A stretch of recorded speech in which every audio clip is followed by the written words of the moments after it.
Bonjour à tous, bienvenue sur SVM6. Donc, ce que je vous propose avec ce tuto, c'est de modéliser une corde, voilà, et puis de la texturer également, donc à l'aide des textures que je vous ai proposées en téléchargement récemment. Je vais repasser donc sur une autre fenêtre et je vous explique ça. Alors, je vais partir d'un cercle tout simplement, hein. Donc, en fait, il faut faire 4 brins de corde, et donc, avec un cercle, on fait un brin. Donc, je vais le remettre debout, hein, en faisant RX 90. Donc là, je le positionne debout sur l'axe X ici. Maintenant, je vais avoir besoin de faire 4 brins que je vais visser, puisque je vais utiliser le modificateur visser. Donc je me mets en vue 1 ici, je me mets en mode élite. Je vais sélectionner ce vertice-là pour modifier l'axe de rotation de ce cercle. Donc là, je vais chercher le curseur 3D, ici, pardon, voilà, curseur 3D.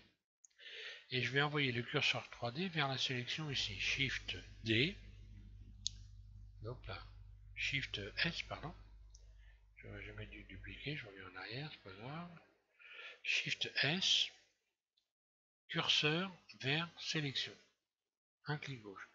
Donc le curseur 3D qui était ici est venu se positionner là. Et je vais faire en sorte maintenant que l'axe de rotation du cercle se situe à cet endroit-là. Donc je retourne en mode objet, puis je vais dans outils. Ensuite, je vais aller définir origine. Donc l'origine, c'est l'axe de rotation, c'est le centre, le nouveau centre en fait, et vers curseur 3D, le curseur 3D qui est donc le petit point, le cercle blanc et rouge. Voilà, un clic gauche. Donc on voit que le point jaune qui était ici au centre est venu se positionner là. Donc maintenant, si j'applique une rotation sur ce cercle, RZ, eh bien, son axe de rotation est positionné sur le bord du cercle. Maintenant, ce que je veux, moi, c'est le remettre au centre. Donc, pour le remettre au centre, je vais faire juste Shift S, curseur vers le centre. Donc, le curseur 3D vient se remettre là. L'axe de rotation du cercle est ici. Et bien maintenant, je vais refaire Shift S et envoyer la sélection vers le curseur. Voilà. Donc là, si je fais RZ, mon cercle tourne autour de l'axe Z. Voilà. Donc je vais l'emmener maintenant en mode élite. Je sélectionne tout, A, et je vais le dupliquer et positionner un cercle sur chaque axe. Donc là, sur chaque demi-axe. Donc voilà ce que je vais faire. Je vais faire Shift D, R, puis je tourne et je viens positionner mon deuxième cercle sur l'axe Y. Je me remets en vue dessus, Shift D, R, et je viens positionner un troisième, puis Shift D, R, un quatrième. Et voilà ce que j'obtiens. Et maintenant, je vais pouvoir ajouter un modificateur vissé. Voilà ce qui se passe. Là, une fois que vous avez ça, vous allez cliquer ici dans les axes sur Y, puis calculer l'ordre que vous cochez pour avoir les faces donc claires qui soient à l'extérieur de l'objet, de la corde, donc là. Et ensuite, vous allez visser ici, vous tapez 8 pour visser 8, là. Et voilà, là j'ai donc un morceau de corde que je vais pouvoir agrandir en utilisant ici itération. Voilà. Donc je vais aussi pouvoir modifier sa surface éventuellement. Voilà. Ensuite, ce que je fais, je me mets en vue 1 et je vais appliquer une rotation sur l'axe Y pour venir mettre ma corde à plat sur le sol, on va dire. On imagine un sol, hein. Donc RY 90, voilà. Et donc m'a créé un chemin pour modifier l'aspect de la corde. Alors pour créer un chemin, je vais dans ajouter, courbe, et là ici je vais cliquer sur chemin. Voilà, vue de dessus. mode edit, tab, mon chemin il est là, je vais pouvoir maintenant créer le chemin en déplaçant donc les vertices du chemin, et puis voilà, extrude, extrude, par exemple. Donc là j'ai un chemin et je vais donc faire en sorte que ma corde vienne se positionner sur le chemin. Donc je me mets dessus, j'ai sélectionné ma corde et je vais donc maintenant rajouter un nouveau modificateur courbe. Donc le modificateur courbe ici il est en bas, ici, hop, hop, voilà. Ici, dans cette, donc là j'ai courbe, hein. Le courbe il est là. Ici dans cette fenêtre, un clic gauche, chemin, et voilà, ma corde est venue se positionner sur le chemin. Si je la déplace avec les flèches ici, le long, ben voilà, je peux choisir voilà, l'aspect de ma corde. Alors après, je peux également, je vais supprimer ce chemin-là. Ma corde, je vais la repositionner au centre. Voilà. Là, j'ai utilisé donc un chemin pour pouvoir déformer la corde. Après, je peux utiliser également dans les courbes ici, je peux aller chercher curve spirale arc médian. Donc là, automatiquement, je vais faire une spirale. Donc je vais pouvoir également modifier sa hauteur. Alors là, ça va être l'espacement. Il faut que donc ça corresponde l'espacement à l'épaisseur de la corde, hein. On va voir ça après. Le rayon et le nombre de tours. Voilà, donc je vais mettre ça par exemple. Nombre de tours. Le rayon. Je vais agrandir ça un peu. Puisque après je vais projeter ma corde sur cet élément là. Donc là il faut viser à peu près l'épaisseur de la corde, hein. Mais bon, ça peut se remettre après. Sauf qu'on va voir, c'est pas forcément tellement évident. Donc là, je vais maintenant projeter. Donc ici dans courbe, je vais aller sélectionner la spirale. Voilà. Donc ma corde est venue se positionner sur la spirale. On voit bien que la spirale, elle, l'écartement ici est beaucoup trop important, et pas assez. Voilà, elle est beaucoup trop important. Donc je vais modifier la hauteur. Donc ça va faire disparaître la corde.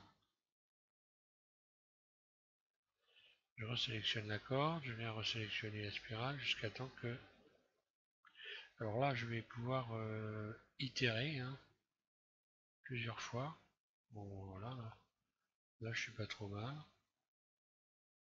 Bon, la corde, elle est un peu... Il faut donc que j'écarte un petit peu encore, hein. Là, je suis allé un peu trop loin dans la hauteur. Je vais augmenter un peu la hauteur, voilà. Hop, je resélectionne la corde. Donc là, je vais être obligé de recommencer tout. Spirale et itération. Voilà. Et là, voilà, bah là, je suis bien, hein. Je suis pas mal, on va dire. Voilà, puis après, je peux arriver à 100, ça se coince, donc je vais mettre 200 par exemple. Alors attention au poids, évidemment, parce que là, après, on arrive à un poids qui devient tellement important que bon, on n'arrive plus à bouger, hein. Donc ça, faut faire attention à ça. Donc une fois que j'ai fait ça, je pourrais par exemple sélectionner ma spirale. Et par exemple, sur la fin, ici, je vais faire en sorte que ma corde, je vais modifier modifier un peu les derniers ici.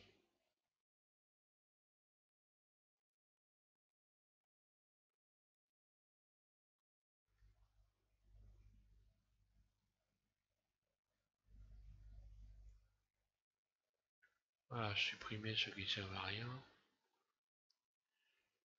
Et puis donc attraper cela. et modifier un peu l'aspect de ma corde.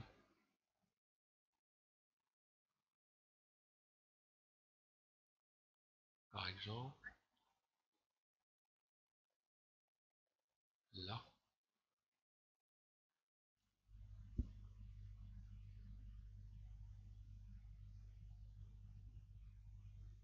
Ça, j'aurais peut-être dû prévoir ça avant.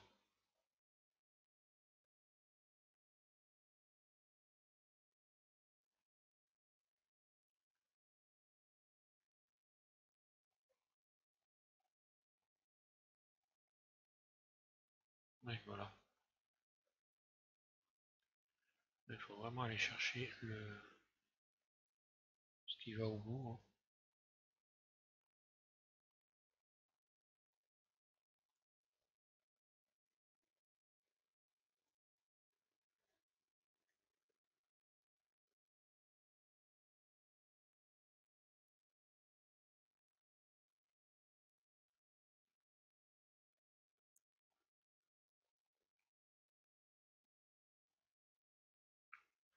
Voilà, par exemple. Donc là, le bout, il aurait mieux valu que je le fasse tomber un peu. G, donc je sélectionne, voilà. Et je le déplace avec G.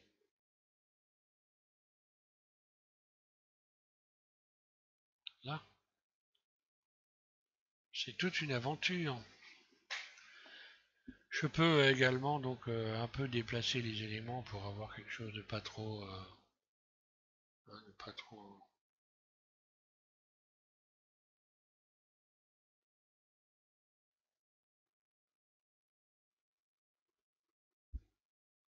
Je vais en déplacer plusieurs comme ça.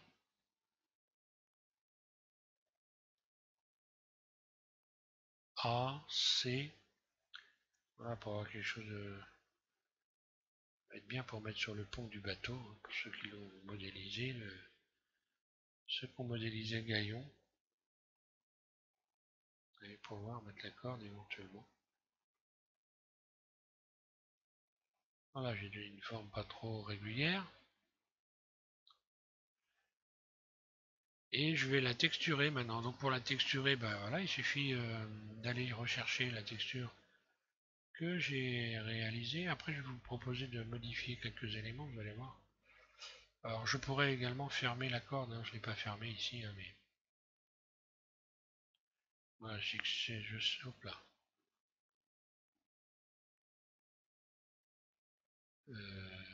Oui, modélite. Donc il faut appliquer, évidemment, j'ai rien appliqué. Là, il faut appliquer tout ça maintenant. Alors, visser, appliquer. La spirale appliquée. Voilà, bah maintenant, je peux sélectionner ma spirale, la supprimer, X. Voilà ma corde maintenant. Tout est appliqué, pas de problème. Je vais pouvoir donc lui appliquer une texture. Alors,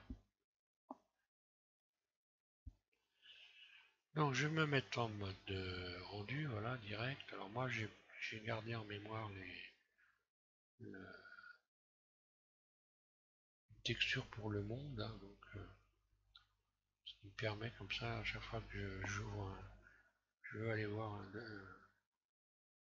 un élément, je le vois tout de suite. Alors, pour ce qui est de la texture, donc je vais aller ici donc dans fichier, ajouter. Donc moi les textures que j'ai créé le panel, je l'ai mis dans un dossier, voilà. Donc là c'était le dernier fibre. Et dans fibre, vous avez, donc c'est le dernier à télécharger, corde ici. Alors j'aurais dû mettre non pas tissu mais texture corde, donc j'ai mis tissu, hein. Vous m'en voudrez pas. Voilà. Et je vais aller maintenant donc ici. Oui, réouvrir ça, plus. Voilà. Et je vais chercher donc le tissu. Ça va donc voilà, se transformer. Voilà, donc là j'ai une corde. Alors moi j'ai mis une texture, mais par contre, Vous pouvez également changer de texture. Par exemple, je vais ouvrir la fenêtre ici, hein. Ici, je vais aller dans l'éditeur de nœuds. Donc là, comme j'ai déjà expliqué, il y a un groupe. J'ai créé un groupe là. Je clique ici pour l'ouvrir, ce groupe, et je vais aller modifier ici l'image de la texture. Donc là, il faut évidemment désempaqueter, hein. Et là, il y en a une qui est intéressante que vous allez trouver sur internet facilement, hein. Sur le bureau. Voilà, il y en a une qui est intéressante, c'est d'utiliser des cheveux. Voilà. Donc là, c'est des cheveux que j'ai trouvé. Alors j'ai marqué film de chambre détail, mais voilà. Euh, et on va voir ce que ça donne. Et voilà, là j'ai une vieille corde en fait. Voilà, j'ai l'impression d'avoir une vieille corde. Alors je vais pouvoir modifier un peu l'éclairage parce que là l'éclairage c'est un peu faible. Donc je vais rajouter un plan. Je reviens hop ici en mode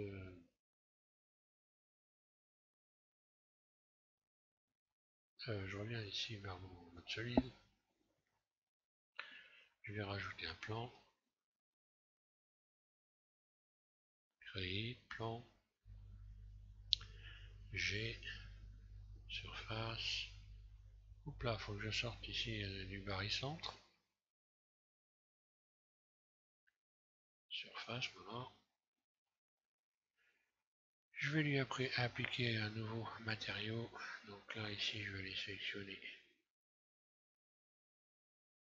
Euh,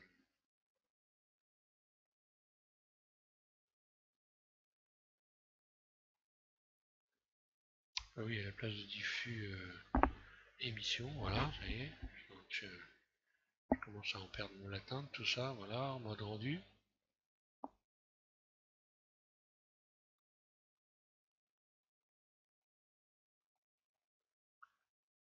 Voilà, je vais mettre un petit peu l'éclairage là-dessus. Ça, c'est trop.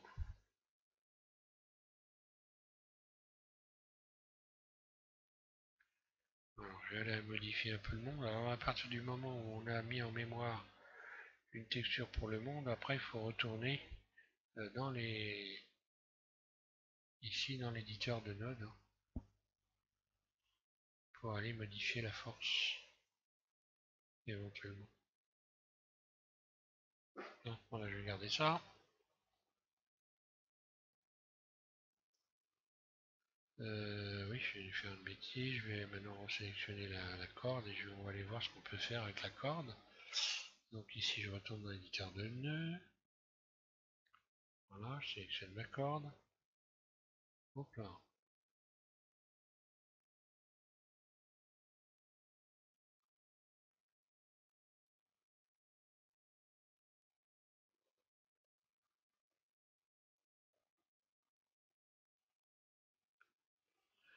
Alors après, bah, on peut toujours modifier la couleur, hein, comme j'ai expliqué déjà, hein, vous pouvez modifier la couleur de votre corde.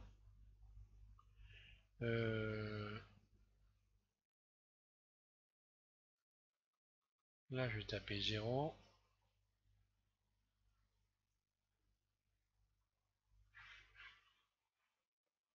Ok, voilà.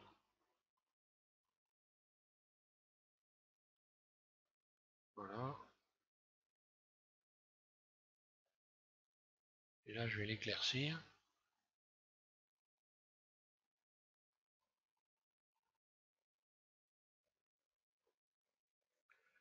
Donc là, j'ai une corde neuve, grosso modo. Alors, il faut se mettre là, ici, sur C, hein, d'accord? Sur C, et puis taper, remettre à 0, hein. Là, je reviens, si je me mets au centre, je reviens sur la couleur d'origine.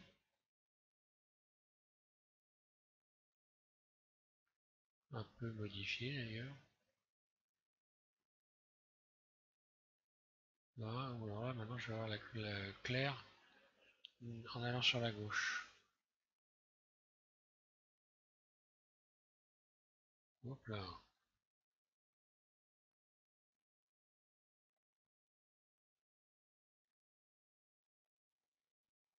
Voilà, donc là, vous pouvez vous amuser à modifier un peu les couleurs. Ici, Alors je pourrais, là moi j'ai mis 1,5, hein. Après on peut affiner un peu on peut mettre plus gros par exemple, on va pouvoir davantage la fibre. Par exemple si je mets 3 avec les cheveux, hein. Si je mets 3, ça va donner, on va plus attendre un petit peu qu'on voie. Par contre là ça commence à être lourd, hein. Vu le poids de la corde. Alors, on voit de plus en plus la fibre. Alors, je peux modifier aussi ici la force. Voilà. Donc ça va assombrir évidemment. Mais je vais voir la fibre mieux. Je vais mieux voir la fibre.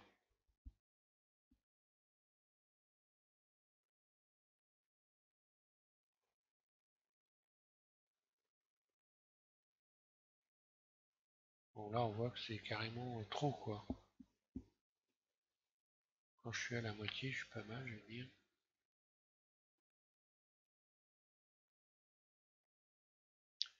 Donc bah voilà. Pour ce qui est de la corde. Alors il y a bien d'autres façons de faire. Il y a une autre façon de faire qui est beaucoup plus compliquée que celle que je viens de vous faire voir, parce que là, on peut donc mettre une fibre, faire en sorte que la fibre suive la corde, etc. Mais bon, l'effet n'est pas forcément extrêmement plus réaliste que ce que je viens de faire là.